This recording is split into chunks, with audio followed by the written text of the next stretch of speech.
All right, we've got another Trump appointment, and this is one that is probably going to surprise a lot of people because he was not on any of the lists that were floating around out there. And there had been some discussion that President-elect Trump was having a little trouble making this final decision, or maybe this is the person he had in mind all along. But he has now nominated Florida Congressman Matt Gaetz as Attorney General of the United States. He just wrote this on Truth Social, quote, Matt is a deeply gifted and tenacious attorney, trained at William and Mary College of Law, distinguished himself in Congress through his focus on achieving desperately needed reform at the Department of Justice. Few issues in America are more important than ending the partisan weaponization of our justice system. Matt will end weaponized government, protect our borders, dismantle criminal organizations, and restore Americans' badly shattered faith and confidence in the Justice Department. So we're going to get some folks on the phone to get reaction to this. Fortunately, we still have Steve Hilton with us.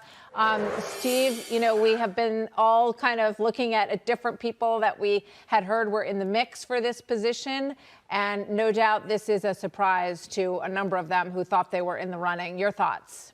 Well, the first reaction was, wow, President-elect Trump is really going for it. I mean, this is a very, very strong appointment. And exactly as he said in his statement, all those things he said about Matt are absolutely true. I'd like to add something that our audience may not know about Matt Gaetz, because, of course, he's so familiar as a firebrand. I think it was his book even called Firebrand. I think he's called himself that, and a bomb thrower politically.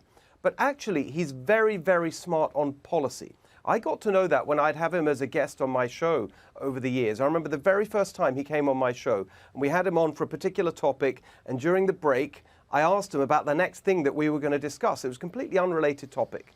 And he immediately came out with some incredibly smart policy-based observations that were so impressive. And I said, great, join for that discussion as well. And I've stayed in touch with him over the years. He's very smart. He knows policy. He's a serious guy. He doesn't always necessarily show that because he goes for the jugular politically. But it's wrong to dismiss him as just a political firebrand. He's much, much more than that. There's a depth to him that doesn't always come across. You know, I think that what can be said about a lot of these picks, Steve, is that they will definitely cause all of the people, whether it's at the Pentagon or the Department of Justice, they are sitting up straight in their chairs right now wondering what this is going to be like. I'm just picturing Matt Gaetz, if he is confirmed, walking into the Department of Justice for those big get-togethers that they have with new leadership and what the reaction is going to be. And I'm guessing that you will probably have some people who say, I'm not necessarily going to stick around for that chapter. Yes, and he would probably say, good. But exactly as we were discussing earlier, this is what the country voted for. It was a clear victory, a decisive victory. And this is what Donald Trump was saying all the time in all the rallies. He was specifically in this particular area where Matt Gaetz will now play a leading role about the weaponization of our justice system. And again, let's go back to the point. The insiders and the establishment will say, this is how could you do this? This is completely appalling. Well, how well have they been doing running things? It's been a complete disaster. Merrick Garland's been a disaster as Attorney General. Yes, he's very qualified. He's a kind of establishment guy, was previously nominated as a Supreme Court justice, et cetera, et cetera. But on his watch, the confidence of the public in our justice system has completely collapsed. And so even on the base level, you could say, well, how much worse could it be? But I think it's going to be much better than that, because the phrase you used earlier, I think, is such an important one. It's a brilliant phrase that captures the energy here, a reform jolt. That is what's needed. That's what is needed right across the government, a real shake-up. And you're only going to get that from people who are incredibly clear in what they think and will lead in a very clear direction. Some may not like it, but it's what people voted for last week. Yeah, and I think Mary Catherine Ham just brought up the exit poll, our Fox News voter analysis, significant upheaval. People who said they wanted significant upheaval in the way that the government is run. I think people are so sick and tired of, watching how much it costs, how many of their tax dollars are spent, and not seeing huge results for that in terms of a stronger country, a country that's more efficient, where, our intelligence is the absolute best, our justice system is the absolute best. So very interesting. Like I said, there's going to be a lot of people who are not too happy today who thought that they were in the running for this spot, but that's life. That's the way it goes. And this is his pick. So we'll see how it goes moving forward. Steve, thank you. National correspondent Aisha Hasni, she's in West Palm Beach tonight, where the president-elect is churning out these nominations. Aisha, what can you tell us? Jillian, good evening to you. So President-elect Trump is shaking things up in Washington with an announcement that really is splitting even some Republicans on Capitol Hill. And that is Florida Congressman Matt Gaetz has now been nominated to Attorney General. Gaetz served in the House Judiciary Committee. He conducted oversight of the Justice Department. He also investigated the Russia collusion accusation. Now, Trump says of Gaetz, Matt will end weaponized government and restore the badly shattered faith and confidence in the Justice Department. Fox is told tonight that this Senate confirmation could be a tough one, as Gaetz is still under a House ethics investigation, and he's considered a firebrand by many. He's divided Republicans on Capitol Hill. Now, Trump ally and former Democrat turned Republican Tulsi Gabbard was also tapped today to be the director of national intelligence. Marco Rubio, senator from Florida, officially nominated today for Secretary of State. He is expected to have a smooth confirmation, and here he is on the Hill speaking about this. It's a tremendous honor to the president would place his confidence in me in a position of such importance. It's also a tremendous responsibility, and the job of the Secretary of State is to execute on the foreign policy set by the elected president of the United States, and I hope to have the opportunity to do it if my current colleagues here in the U.S. Senate confirm me. Now, Trump has also tapped Pete Hegseth, an Army veteran, military support advocate, and former Fox News host, to lead the troops as Trump's defense secretary. And finally, Elon Musk joining forces with Vivek Ramaswamy to head the Department of Government Efficiency. It's a new agency, Jillian, that aims to cut government waste. So Trump clearly making waves with this latest round of his picks in his administration. Wow. I wonder, I don't know Mr. Gaetz. Again, he'll go through the process, but I kind of wonder whether he could actually get confirmed even by the House Republican Conference based upon at least the stories for the last couple of years. So how do you feel about even going the recess appointment route that obviously Donald Trump favors to expedite these? How do you think that would go even for him? When we're talking with something as important as the Attorney General, I think, the Senate deserves to go through that advise and consent process. I think Mr. Gaetz, I'm not going to weigh in until I get a chance to meet or hear how he presents. But the idea that you're going to somehow, change the rules to drop somebody in on a recess basis, I think undermines the position. And again, there was a reason why the founders set it up this way. The president gets to pick their person. I'm a former governor. I respect that right. But you also got to go through a confirmation process. And I think all of these nominees will be stronger if they get through that nomination process. What's your biggest concern with Congressman Gaetz? I've not even followed. I know, all of the kind of, not even talking about some of the accusations. I'm just talking about some of the internal Republican politics. So, again, I don't think if I've met him, I don't recall. I'm going to give him the courtesy of a meeting and going through a process. But I do think, we've got an incredibly dangerous world we live in right now. We've got Russia with Ukraine. We're hearing about these Chinese hacks that I think you're going to hear a lot more about. We've got North Korea. We've got a technology competition. We've got the border to deal with. We have hugely serious problems in this country, and we need serious people to take these problems on.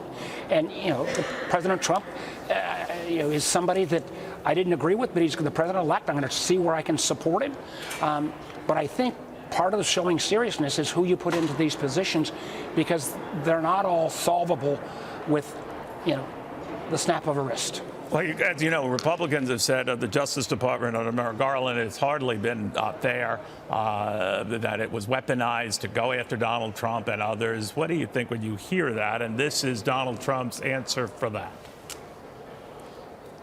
Well, I would disagree with that characterization of the Justice Department. I think your earlier reporter talked about these career officials have worked under Republican presidents, Democrat presidents.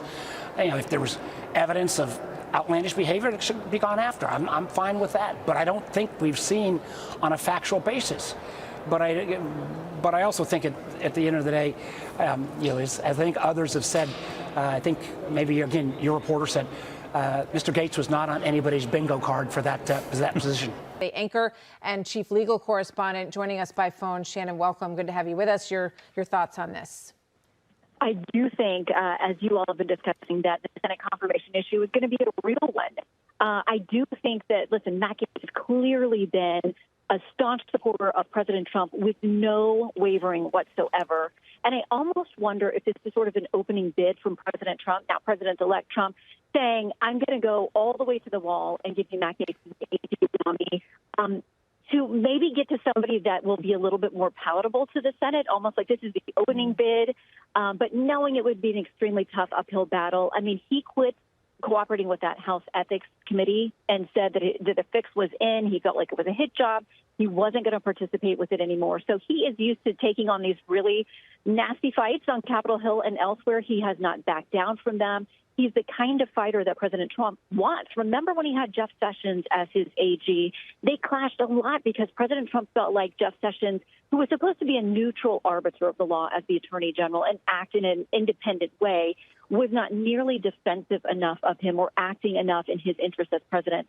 That's certainly not the case he would have with Matt Gaetz, but there's that big question of confirmation. And also, just to note, his House district in northern Florida is very red, very conservative. So although if he were confirmed it would lead to a special election, that's probably a seat that House Republicans would feel pretty good about. Yeah, because there's been some poaching. You have Matt Gaetz, Elise Stefanik up in upstate New York, and you have Michael Waltz, who will be the president's national security advisor. So all of those House seats in this very tight margin, Shannon, are now going to be up for grabs. But you seem to feel that, and I know you're from Florida, that seat will stay red. But, your thoughts on even Mike Johnson, we heard earlier, the Speaker of the House, sort of giving a little bit of pushback, don't take any more people from me, but I don't know, maybe he wouldn't mind finding a new person because he's been a real, he's been an agitator, to say it, in the House of Representatives. It's true. I mean, he's been one of the ones that is a challenge to manage. But think about, too, what this is doing in Florida, how much political power this is giving to Governor Ron DeSantis down there. A Senate seat, obviously, if Marco Rubio is confirmed, he would have the ability to appoint somebody until, there's an election for that permanent role down the line. These House, districts all through Florida, if you talk about Waltz and you talk about Gaetz and potentially others, those would all go to special elections. But you got to imagine that Ron DeSantis would set those as quickly as possible, maybe not with the same speed that maybe a Governor Hochul would set a special election for an Elise Stefanik special election for her district. Florida's going to move quickly, but it gives them quite a lot of, time in the political spotlight with so many names being pulled into the Trump administration from there. Yeah, the Department of Justice oversees the FBI, Shannon. Obviously, it's a big job, and it's the long arms of justice in this country. President Trump was very unhappy, and understandably so, with Jim Comey and with all of these investigations where you had these FISA warrants into people who worked in the Trump election effort and the administration in the first round. So he no doubt wants to make sure that there's cleaned house going on in those areas, and Matt Gaetz would certainly be tenacious, to use President Trump's word, in those efforts. He would. I mean, he would definitely be a loyal soldier. It would be a different vibe, certainly, than he had with Jeff Sessions. And we know how that ended, and with those two not on the best of terms. But I think because of what we know about Matt Gaetz, the fights he's had, these ethics issues and questions, which he says he denies all of the allegations and is, like I said, no longer cooperating with that investigation. But it's still going on, correct? I mean, it hasn't been dropped. And do we think, is there any reason to think that Mike Johnson would drop it in the new term? Well, that's the question. And we all know it takes time to go through the confirmation process. And if he is one of the tougher ones that's going to have to do a lot of charm offensive on the Hill with every single senator, not just Democrats, who I think would clearly vote no on Matt Gaetz, I think he's going to have to win over Republicans there as well. So you would imagine that the House, as long as he's still a member there, unless he resigns that position, my understanding is the ethics investigation would continue. So he's got an uphill battle. So, today we saw Leader John Thune, South Dakota Senator, elevated to leader. And I want to go back to what you said in the beginning, Shannon, because I think it's very interesting. We do sometimes see, because he said, I am anxious to work with the incoming, with President-elect Trump and, to make sure his agenda moves forward. We want to be the wheels that can turn all of that for him. But sometimes there's sort of a person that's thrown in that doesn't make it over. And is it a negotiation process? We love all of these appointments, but we're not going to give you that one. Mm-hmm. And I'm not sure that that's the first task that Senator Thune wants to have in a new Senate, is to have a really tricky nominee that he's got to try to get his caucus behind. And it's very rare that somebody actually makes their nomination to the floor and doesn't get through the Senate vote. Normally, there'll be so much pressure along the way.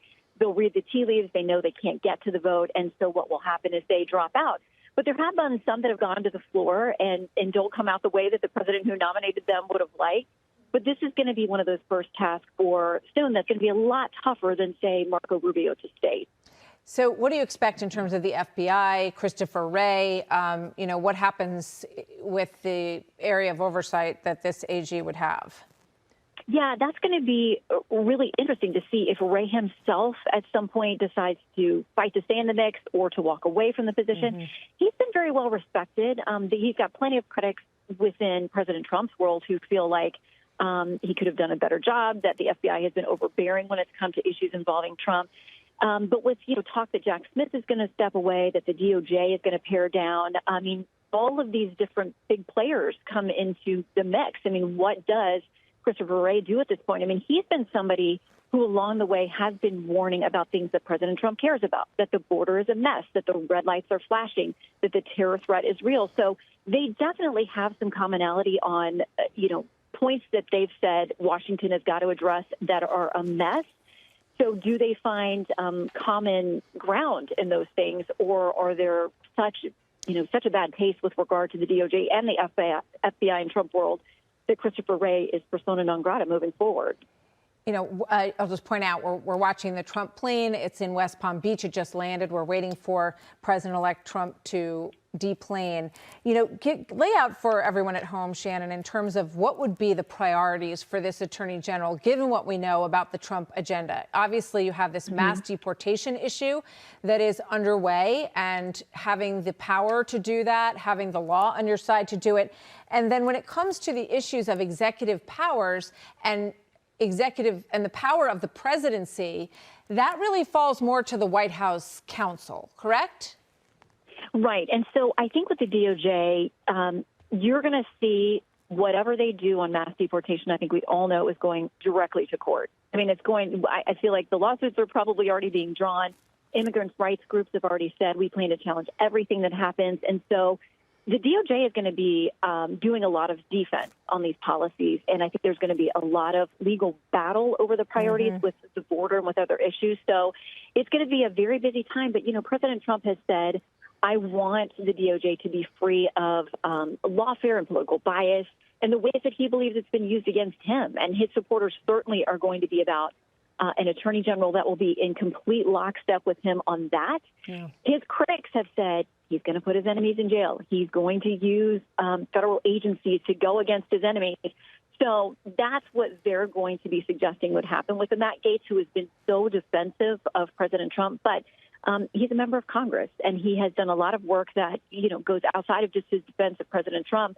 But you got to know that allies of President Trump critics of President Trump are going to be watching this Gaetz thing very clearly and saying, is this the guy who's going to go after your enemies? I just want to point out, the president-elect has just posted, Matt will continuing sort of the backing and his reasoning on this. Matt will root out the systemic corruption at DOJ and return the department to its true mission of fighting crime and upholding our democracy and Constitution. We must have honesty, integrity, and transparency at DOJ. Under Matt's leadership, all Americans will be proud of the Department of Justice again. And we have seen that people in numerous polls, Shannon, have said that they don't have confidence in these entities anymore. And it is so crucial for the country to have faith in the Department of Justice, to have faith in the Supreme Court. Those are probably the two biggest entities that an undermining of trust is damaging to. And it also strikes me when I think about these cases that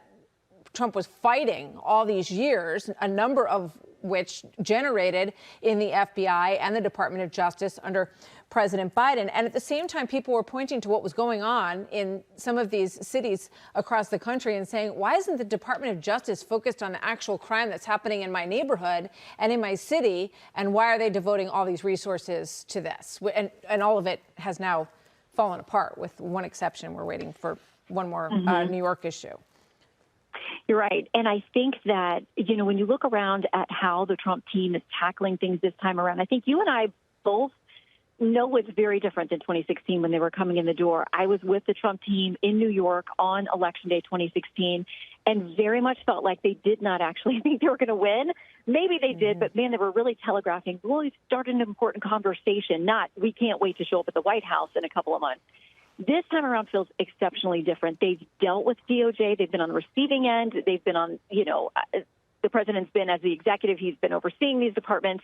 And it feels like they are much more organized and targeted and very much committed to the plan about what they do. And that's why I think Congressman Gaetz is such a bold choice for AG. It is definitely meant to send a message, I think, and ruffle feathers. And he's going to have a lot of, if he makes it through confirmation, a lot to dig into. And that's why, you know, we keep hearing from so many reports from all over the spectrum that federal employees and all of these agencies are worried because they know this time Trump's coming in with an understanding of how things work. Yep. And that he intends for it to change. Yeah, I mean, these are bold choices, especially this most recent round that we're learning of. And there is no doubt, as I think I said earlier today, that folks at these departments there's a bit of a chill probably going through them because they will understand that change is coming. And I think reform is the word that you see over and over and over again. These are serious reformers. How it goes remains to be seen, and whether or not these people make it through the confirmation process, we'll see. But the picks, I think everyone can agree, are clearly bold choices, bold picks on the part of the incoming president. Shannon, thank you so much. I'm going to, Shannon, stay with us if you can. Justice Department correspondent David Spunt is joining us now with his reporting on this breaking news on the story this afternoon. Hi, David. Hi, Martha. Good afternoon and good to be with you. I'm at the Justice Department right now. And the big question for many of the thousands of DOJ employees, the career employees, is what will Matt Gaetz do as the Attorney General? Career employees are the ones that have worked in Republican administrations. Some have been here since George H.W. Bush back in the early 1990s and have worked through Democratic administrations and Republican administrations. The question is, how will this incoming Attorney General, if he's confirmed, handle these career employees? Some would say that if you're not on the agenda of President Trump, incoming President Trump, then you should leave. That's what Mark Paletta, he's a conservative attorney who was considered to be a nominee for Attorney General, said just as much on X just a couple of hours ago. The other thing I want to point out is that Matt Gaetz, while he's still under a House ethics investigation, as Shannon just mentioned, it's to be noted that if he's confirmed, he would be leading the same Department of Justice that dropped charges against him in a sex trafficking probe in February 2023. So the irony is clearly there. And then also, you know, the DOJ oversees the FBI. You talked a little bit about FBI Director Christopher Wray. I spoke to a source close to the FBI director yesterday who says that FBI Director Wray has an intention of staying, does not plan on leaving. He's only about 7 years into a 10-year term. But of course, the calculus, Martha, could always change. So we want to see what's going to happen with those career employees and also who President-elect Trump names as the Deputy Attorney General. That's also a nominating position, too. And that's really the person that runs the Department of Justice. Martha? Yeah, I was just going to ask you that, David. I'm glad you brought that up because I think with all of these appointments, the next big question becomes who is the person who works alongside them and carries out the directives of the president Exactly. and also the leader of this agency. Is there any discussion, David, about who that number 2 might be that you're picking up on at this point? No President exact Trump names coming at down the this staircase in West Palm Beach, deplaning after a really big day because he just went back to the White House for the first time since leaving the White House back in 2020. David, final thought on that for me? Yeah, Martha, no names for the Deputy Attorney General. I suspect at some point we're going to find that out soon. Of course, there were many names we heard that were interviewing for the Attorney General post. It's possible Matt Whitaker, who was the acting Attorney General under Donald Trump before, could get the DAG spot, as we call him here at DOJ, the Deputy Attorney General, Mark Paoletta, some of those other names as well. Even Missouri Attorney General Andrew Clayton or Andrew Bailey or Jay Clayton, who is the former Securities and Exchange Commission chair. So a lot of choices. Yeah, we may see some of those names pop up in that DAG position, the Deputy Attorney General. David, thank you very much. I just want to grab for a quick minute here. We're glad to have Andrew Cherkasky, criminal defense attorney and former federal prosecutor, on the phone with us, who joins us a lot on these stories. Andrew, your reaction to the naming of Matt Gaetz, representative from Florida, AG, Attorney General pick by the incoming president? I think that this is a very strong pick of President Trump. This is somebody who has been a loyalist to Donald Trump over the years. I think it signals that President Trump is going to be working very closely with his attorney general. That's something that over the years, different administrations work differently with their attorney generals. Bill Barr, for example, is somebody who had been around the Justice Department for years and years and was, I think, more of an independent in that position and perhaps more uncomfortable working close with President Trump. So I think this is something that is going to signal that President Trump is going to have a lot of interest and a lot of say in what's going on in the Justice Department. Can he get confirmed? Yeah, and you'll be watching Republican senators on that. The Democrats, of course, are going to line up unanimously and vote no on Matt Gaetz. And I would suspect there's probably a number of Republicans in the Senate who might be leaning that way as well. I mean, if you take and put to the side the ethics probe that was mentioned in Chad's report, Matt Gaetz has assembled legions of enemies in Washington, D.C. Over recent years.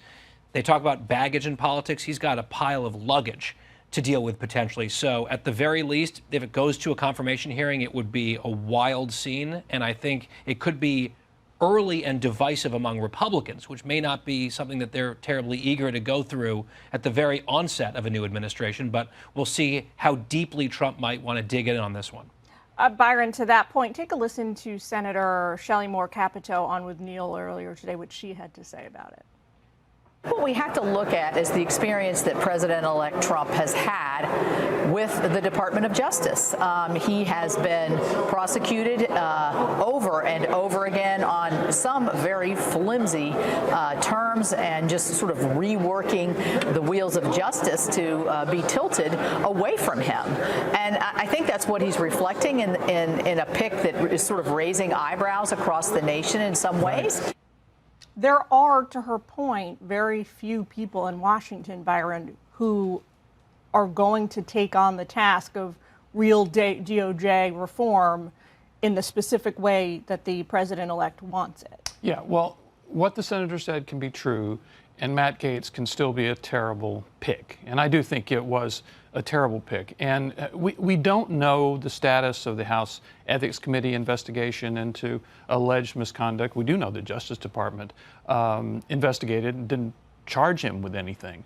But the thing we really know for a fact is that Matt Gaetz played a hugely aggressive role in nearly destroying the Republican Party in the House of Representatives, and with based mostly on a personal vendetta against Kevin McCarthy, who was then the Speaker of the House.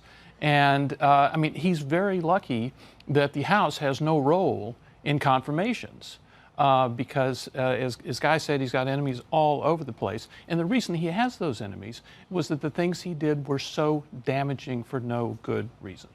Steph, the Trump world folks insist that he comes out of last week with not just this massive victory under his belt, but a clear mandate. It is not just him personally, his vendetta to seek reform inside the Justice Department and the federal government writ large. It is actually what he has been hired to do, and they're moving forward based on that assumption. Yeah, and it is clear that the American people did make clear that they want Donald Trump in the White House, and there is power that comes with that. And of course, these latest nominations, I think, are a clear sign of how aggressive Trump plans to be. Also, just how quickly all of these nominations have been rolling out is another very clear sign that Trump is not going to waste any time. He is going to step into the Oval Office, and he is going to get moving quickly, including, with his threats with the Justice Department. I think Senator Capito made a good point and a fair point that it's very clear that the DOJ has been enemy number one for Trump and those around him. And this pick seems to indicate that he plans to kind of follow through on retribution towards that agency. And, it was pretty remarkable to hear and see the reaction to the announcement from the Hill. So many people were, texting me, talking to me in the hallways, just shocked at the decision, shocked at the nomination, and casting a lot of doubt on whether he could actually get through the Senate. I think we've got a full screen of all the headshots of the 4 cabinet picks that Trump has announced since just this show ending last night. When we look back now on these 4 nominees, Guy, can you pick out a theme common to any of them or to all of them? Well, I think people that Trump obviously trusts and feels comfortable with, that would be point number 1. I would say 3 of those 4, 2 of the 4 probably a surprise, Pete and Matt Gaetz. Gabbard, I think there was an expectation that she would land somewhere in this administration, but where? That was the question. DNI may raise some eyebrows with some people. Rubio, not terribly surprising, right? That name has been out there on the short list for a while. It was reported a few days ago by the New York Times that it was going to be Rubio. Then it just sat. People said, okay, why is it sitting? No confirmation yet. That confirmation came today. And so that also sets off a little cascade in Florida politics as well, which is another sort of interesting side note to the Rubio nomination, because I think it's very clear that he's on a glide path to becoming Secretary of State. What do you make of this choice for Attorney General? Well, Matt has been an outspoken advocate in the House for reform of the DOJ. As you mentioned, he's been on the receiving end of the DOJ's weaponization. And if you look at what's happened with the DOJ, it's in desperate need of reform, Neil. If you think about it, they have completely weaponized the DOJ, going after parents at school board meetings. You think about going after the sitting president's opponent, his own political opponent, in President Trump, while not being willing to prosecute people that are attempting to intimidate and threaten sitting Supreme Court justices at their homes.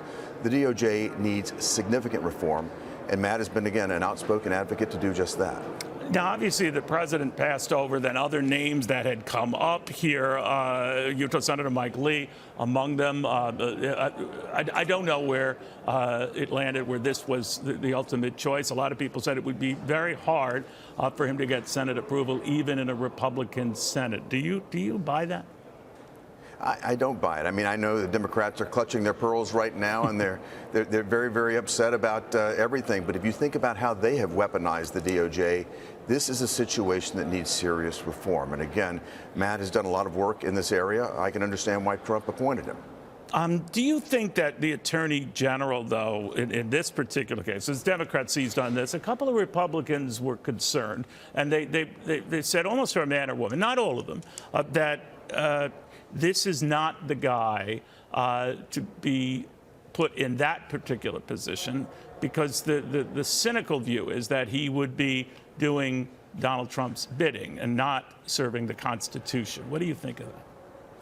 You know, it is quite cynical when they talk about this, when you take a look at Merrick Garland, because that's all he has done is serve the political aims and goals of Joe Biden and Kamala Harris. Again, they've completely corrupted the DOJ. We need to fix that now, and it's President Trump's prerogative to choose who he wants to nominate, and I think that's what you see right here. Hey, Sean Hannity here. Hey, click here to subscribe to Fox News YouTube page and catch our hottest interviews and most compelling analysis. You will not get it anywhere else.